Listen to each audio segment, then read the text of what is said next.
దేవుని పరిశుద్ధ గ్రంథంలో నుండి లూకాసు వార్త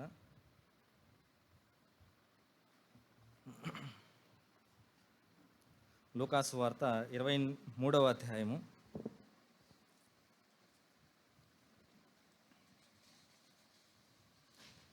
39వ వచనం నుంచి 43 వరకు అండి. వేలాడవేయబడిన ఆ నేరస్తులలో ఒకడు ఆయనను దూషించుచు, నీవు క్రీస్తువు కదా, నిన్ను నీవు రక్షించుకొనుము, మమ్మను కూడా రక్షించుమని చెప్పెను. అయితే రెండవ వాడు వానిని గద్దించి, నీవు అదే శిక్షావిధిలో ఉన్నావు గనక దేవునికి భయపడవా? మనకైతే ఇది న్యాయమే, మనము చేసిన దానికి తగిన ఫలము పొందుచున్నాము గాని ఈయన ఏ తప్పిదము చేయలేదని చెప్పి ఆయనను చూచి, యేసు, నీవు నీ రాజ్యములోనికి వచ్చున్నప్పుడు నన్ను జ్ఞాపకము చేసుకొనుమనెను. అందుకు ఆయన వానితో, నేడు నీవు నాతో కూడా పరదేశులో ఉందువని నిశ్చయముగా నీతో చెప్పుచున్నాను. నేను ఈ వచన భాగం గురించి తెలియని వాళ్ళు భూమి మీద సహజంగా క్రైస్తవులు అనబడిన వారు ఎవరికి కూడా ఈ మాట తెలియకుండా ఎవరికి ఉండదు. ఎందుకంటే సహజంగా మనందరం చిన్నప్పటి నుంచి సండే స్కూల్ కానివ్వండి, తర్వాత ఎదిగే కొద్దీ ఈ మాటలను మనం ఖచ్చితంగా విన్నటువంటి వారమే, వాటి గురించి ధ్యానం చేసుకున్నటువంటి వారమే. సహజంగా మనందరికీ సిలువ వేయబడేవారు ఎలా ఉంటారు, ఎవరెవరికి సిలువ వేస్తారు అనేటువంటి విషయాలు పాత నిబంధన గ్రంథంలో చాలా తక్కువగానే ఉన్నాయి. కానీ వివరాలు ఏదో ఒకరిద్దరి గురించి కొన్ని విషయాలు మాత్రమే ఉన్నాయి. ఏదైనా శాపగ్రస్తమైన పని ఏదైనా చేసిన వారికి మాత్రమే శిక్ష అనేది వేస్తారు, సిలువ శిక్ష. మిగిలిన వారికి మాత్రం నార్మల్గా కొన్ని రకాలైన చావులు ఉంటాయి అన్నట్లుగా మనకి పాత నిబంధనలు ఉంటాయి. కానీ ఆ శాపం అంటే ఏంటి, శాపాలు ఎన్ని రకాలు ఉంటాయి, ఇలా చాలా తక్కువ వివరాలు మనకు కనపడతాయి. ఆ ప్రకారంగా మనం చూస్తే ఇంతకుముందు ప్రత్యేకించి స్పెసిఫిక్గా ఎవరి గురించి అయినా మన పాత నిబంధనలో కానీ యేసుప్రభు వారి సమయానికి కానీ సిలువ వేయబడిన వారు ఎంతమంది బైబిల్ గ్రంథంలో ఉన్నారు అంటే మనం జవాబు చెప్పలేం. ఎంతమందికి అంతకుముందు సిలువ వేశారు, అందులో ప్రత్యేకమైన రాజులు ఎవరైనా ఉన్నారా, రాణులు ఎవరైనా ఉన్నారా, ఎవరైనా ఉన్నారంటే మనకెవరో కనపడరు. అలాగే ఎవరికైనా వేసుంటే అంత ప్రత్యేకించి ఎవరి గురించి కూడా వివరాలు మనకి ఎక్కడా లేవు. చరిత్రలో ఏమైనా ఉండొచ్చేమో కానీ పరిశుద్ధ గ్రంథంలో మాత్రం ఎక్కడ మనకు కనపడం. ఎవరికైనా ఉరివేసి చంపినట్లుగా ఉంటాయేమో కానీ ఇలా సిలువ మరణం, ఒక వ్యక్తిని ఇంత హీనపరిచి అవమానపరిచి సిలువ శిక్ష వేయడం అనేది మాత్రం మనకి ఎక్కడ కనపడదు. అయితే ప్రత్యేకించి యేసుప్రభు వారి విషయంలో మాత్రం మనం ఇక్కడ చూడొచ్చు. పాత నిబంధనలో ఉంది, అది నిజంగా అలా చేశారో లేదో మనకు తెలియదు కానీ ఎవరైనా అలా తప్పు చేస్తే. కానీ మరి యేసుప్రభు వారు అంత శిక్ష, అంత తప్పు ఏం చేశారు, అంత పాపం ఏం చేశారో మనం ఆలోచిస్తే మనకెక్కడ దానికి సరైన జవాబు ఎవరూ చెప్పలేం. సరైన జవాబే కాదు, దానికి తగిన జవాబు కూడా ఎవరూ చెప్పలేం. అయితే ఇక్కడ ఆయనకి సిలువ వేసినట్టు మనకు కనపడుతుంది. ఆయనతో పాటు ఇద్దరు బందిపోటు దొంగలకు కూడా సిలువ వేయబడినట్టు కనపడుతుంది. అయితే వారిని ఇక్కడ మాత్రం దొంగలు అని అన్నారు. మనం చూస్తే యేసుప్రభు వారి గురించి ఒకసారి ఊహిస్తే ఆయన ఏ నేరం చేశాడు, ఏ తప్పు చేశాడు, ఏ పాపం చేశాడు, ఏ దొంగతనం చేశారు, వాళ్ళతో కలిపి ఆయన శిక్షేస్తున్నారు. అయితే ఆ సమయంలో కూడా ఆయన పక్కనున్న ఒక దొంగ ఆయన దూషిస్తున్నాడు అని మనకు కనబడుతుంది. ఏమని దూషించాడు, ఈ నోటికి ఏమొచ్చిందో, ఏం గుర్తొస్తే అదన్నీ అంటా ఉన్నాడు ఆయన.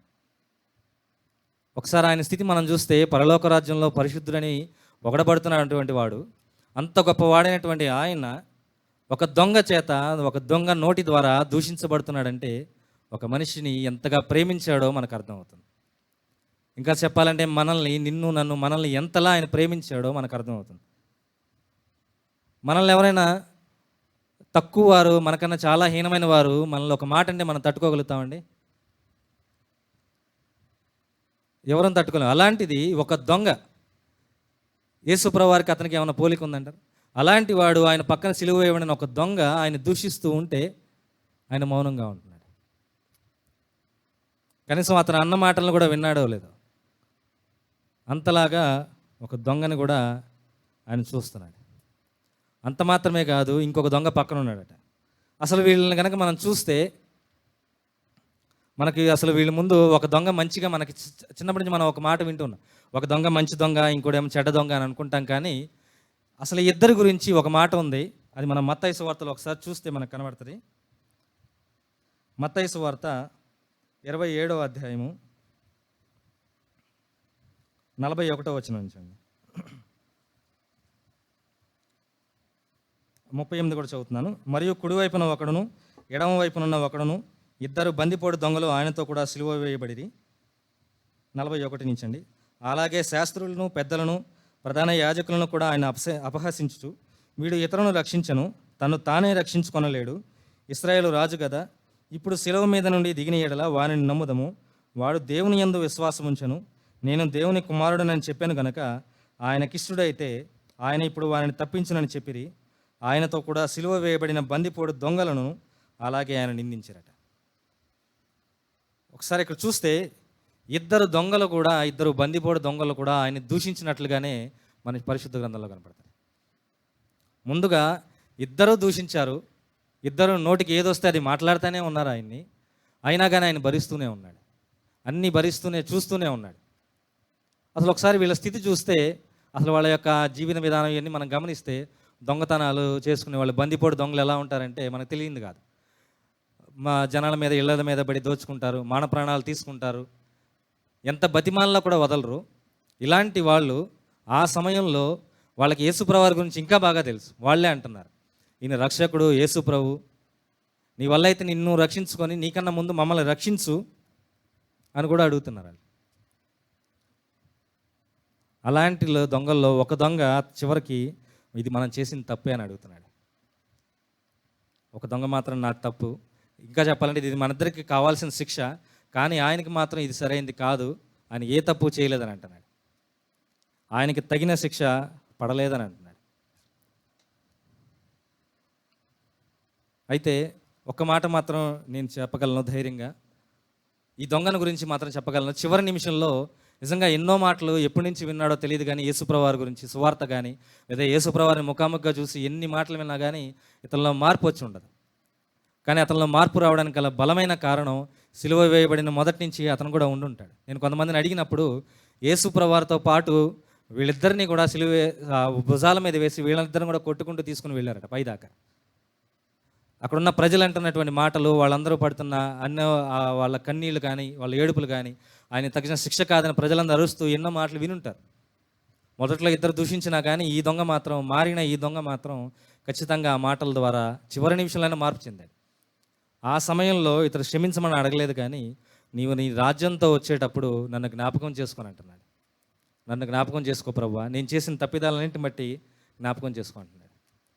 కానీ ఈ మాట ధైర్యంగా చెప్పగలను, ఆదాము సంతతిలో పుట్టిన ఏ మనిషి కూడా మనతో సహా ఎవరికి కూడా మనకన్నా ముందు క్షమించాలి, ఆదాము పుట్టిన దగ్గర నుంచి ఆయనకు పుట్టిన సంతానం నుంచి ఏ ఒక్క మనిషి కూడా ఇంత గొప్ప కృపని పొంది ఉండలేడు. ఎక్కడా కూడా మనకు దొరకదు. ఇలా క్షమించబడిన వాడు, మనం ఎక్కడైనా తీసుకోండి, ఈ ప్రకారంగా క్షమించబడి ఆయనతో పాటు పరదైసులో ఉండే అవకాశం ఏ ఒక్క మనిషి కూడా అంత నుంచి ఎప్పటి వరకు ఎవరికి లేదు. ఒక మారబడినటువంటి ఒక దొంగకి దేవుడు కల్పించిన స్థానం, ఒక దొంగకే అలాంటి స్థానం ఇస్తే, ఆయన శిలువ మరణం ద్వారా, ఆయన రక్తం ద్వారా, ఆయన శరీరం ద్వారా కడగబడినటువంటి మనకి ఎంత గొప్ప స్థానం కలిగి ఉంటుందండి. ఒకసారి ఊహించండి, ఈ దొంగ చనిపోయి తర్వాత పరదైసులో ముఖాముఖిగా యేసు ప్రభువాన్ని కనుక చూసుంటే అతని యొక్క రియాక్షన్స్ ఎలా ఉంటాయి ఒకసారి ఆలోచించండి. అంత మాత్రమే కాదు, ఒకవేళ నిజంగా అతని ద్వారా చంపబడినటువంటి మనుషులందరూ కూడా అతని ముందు పరదైసులో ఒకవేళ అవకాశం ప్రభువారు ఇస్తే వాళ్ళందరినీ ఉన్నప్పుడు అతని రియాక్షన్స్ ఎలా ఉండుంటాయి. ఆ సమయంలో నిజంగా కనుక అవకాశం ఇచ్చుంటే, దేవుడు కనుక కన్నీళ్ళని కనుక ఇచ్చుంటే, కన్నీళ్ళు ఇచ్చుంటే, అతని ద్వారా చంపబడిన చిన్నపిల్లలు ఎవరైనా కానీ అందరి కాళ్ళ మీద పడి క్షమాపణ చెప్పగలరు. ఇదంతా అతనికి కలిగిందంతా కూడా కేవలం యేసు ప్రభువారి ద్వారా మాత్రమే. ఇది నిజమో కదా తెలియదు, కానీ నా ఊహ అది. ఒకవేళ అలా జరిగి ఉంటే, ఒకవేళ యేసు ప్రభువారు మరొక అవకాశం ఇచ్చుంటే, ఆయన్ని హత్తుకునే అవకాశం ఇచ్చుంటే హత్తుకొని ఉండేవాడు. నేను చేసిన తప్పులన్నిటికీ కూడా నేను ఇంత క్షమాపణ అడిగే అవకాశం కూడా నాకు దక్కేది కాదేమో ప్రభువా, నార్మల్గా నీతో కాకుండా నాకు వేరుగా ఎవరితో అయినా సిలువేసి ఉంటే అని ఉండేవాడాం. ఒక్కసారి ఇతని యొక్క స్థితిని చూసుకుందాం, ఒక్కసారి మనల్ని మనం ఊహించుకుందాం. మనం ఏ దొంగతనాలు కానీ పెద్ద పెద్ద తప్పులు పాపాలు మనం చేస్తున్నాం, కానీ ఇలాంటి క్షమించే అనుభవంతో మనలో ఎంతమంది ఉన్నాం? యేసు ప్రభువారు క్షమించారు సరే, మనకు అవకాశం ఇచ్చారు, వీటన్నింటిని బట్టి మనల్ని మనం క్షమించుకున్నామా మనం చేసిన తప్పుల ద్వారా? అలాగే మన విషయంలో ఎవరైనా తప్పిదాలు చేసిన వారిని మనం ఆ ప్రకారంగా క్షమించామా? ఎందుకంటే మనకి మత్తయి సువార్తలో ఉంటుంది, మార్క్స్ వార్తలో ఉంటుంది, నీవు దేవుని దగ్గరికి అర్పణ తెచ్చినప్పుడు నువ్వు క్షమిస్తేనే నేను నిన్ను అంగీకరిస్తాను. ఇది కూడా నా ఊహ అయి ఉండొచ్చు. యేసుప్రభు వారు క్షమించారు ఆయన్ని, దేవుడు కూడా ఆయన ఇంకా ఇంకా ఇంకా ఎక్కువ అంగీకరించారు. ఒక దొంగని కూడా నువ్వు క్షమించేశావు, అది తప్పై ఉండొచ్చేమో, కానీ ఆయన నిజంగా ఎంత క్షమాపణ. ఒక దొంగని అంతలా క్షమించి. మరి మనం ఏది సిలువలో పక్కనుండి అతని గురించి అతను చూసుకోవచ్చు. తొందరగా ఈ నరకయాతన తప్పితే బాగుండు అనుకోవాల్సిన వాడు నోటికి వచ్చినట్లు మాట్లాడి తర్వాత మార్పు చెందాడు. ఒకసారి దేవుని సన్నిధిలో ఆరాధించడానికి వచ్చిన మనం ఎవరిని క్షమించాం? అసలు ముందు మనల్ని మనం దేవుడు క్షమించాడా? క్షమించబడిన స్థితిలో మనం దేవుని మందిరంలో ఉన్నామా లేదా? ఆ తర్వాత మన విషయంలో ఎవరైనా తప్పిదాలు చేస్తే వారిని క్షమించి వాళ్ళని ఒకవేళ క్షమించామా, లేకపోతే మనం ఎవరికైనా క్షమాపణ చెప్పి సరిదిద్దుకొని సరి చేసుకొని ఆయన ఆరాధించడానికి వచ్చామా లేదా అని పరిశీలన చేసుకుంటూ మన ప్రభు వారిని మనం ఆరాధిద్దామండి.